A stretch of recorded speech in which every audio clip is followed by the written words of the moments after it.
સુરત પોલીસે ફરી વ્યાજખોરો સામે લાલાક કરી હોય તેમ કાપોદ્રા પોલીસે 5 વ્યાજખોરોને ઝડપી પાડ્યા। સુરત પોલીસે ફરી વ્યાજખોરો સામે લાલાક કરી છે। કાપોદ્રા પોલીસે 5 વ્યાજખોરોને ઝડપી પાડ્યા। ગેરકાયદેસર રીતે વ્યાજે રૂપિયા આપવાની પ્રવૃત્તિ આચરતા વ્યાજખોરોને કાપોદ્રા પોલીસે ઝડપી પાડી તેઓ પાસેથી વ્યાજના લગતા સાહિત્યો તથા મોબાઈલ ફોન અને રોકડા રૂપિયા કબજે કર્યા। ગેરકાયદેસર રીતે વ્યાજે રૂપિયા આપવાની પ્રવૃત્તિ આચરતા હોય તેવા 5 સામે કાયદેસરની કાર્યવાહી કરાઈ।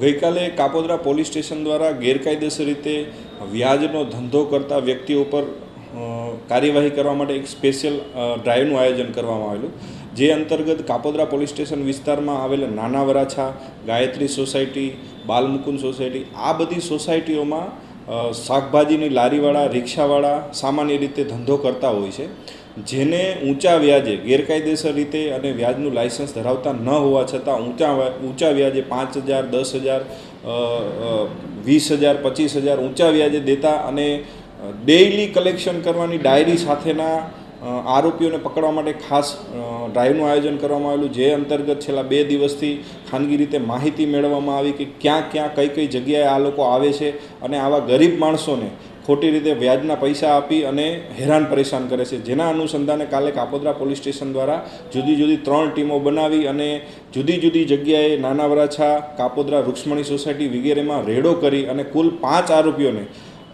ગેરકાયદેસર રીતે વ્યાજે દેવાના સાહિત્ય સાથે પકડી પાડવામાં આવ્યા છે અને જુદા 5 ગુના દાખલ કરવામાં આવેલા છે અને આ બાબતે હાલ પોલીસ તપાસ ચાલુ છે।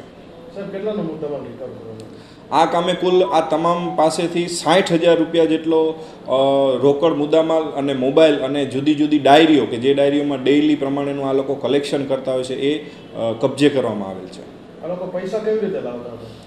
એક આરોપી બે આરોપીને પૂછપરછ કરતા પોતે એવું જણાવેલું છે કે અમે ફાઇનાન્સ કંપનીમાં લોન લઈને વ્યાજે આપીએ છીએ, એટલે પોતે પણ ફાઇનાન્સ કંપનીમાં લોન લે છે અને વ્યાજ કરે છે અને સરળતાથી પૈસો કમાય છે અને ગરીબ માણસોને હેરાન પરેશાન કરે છે। આ રીતની હકીકત આ સમગ્ર કિસ્સામાં માલુમ પડેલ છે હાલ। Bureau report S9 news Surat. અમારી તમામ માહિતીથી અપડેટ રહેવા માટે જોડાયેલા રહો S9 ન્યૂઝ સાથે।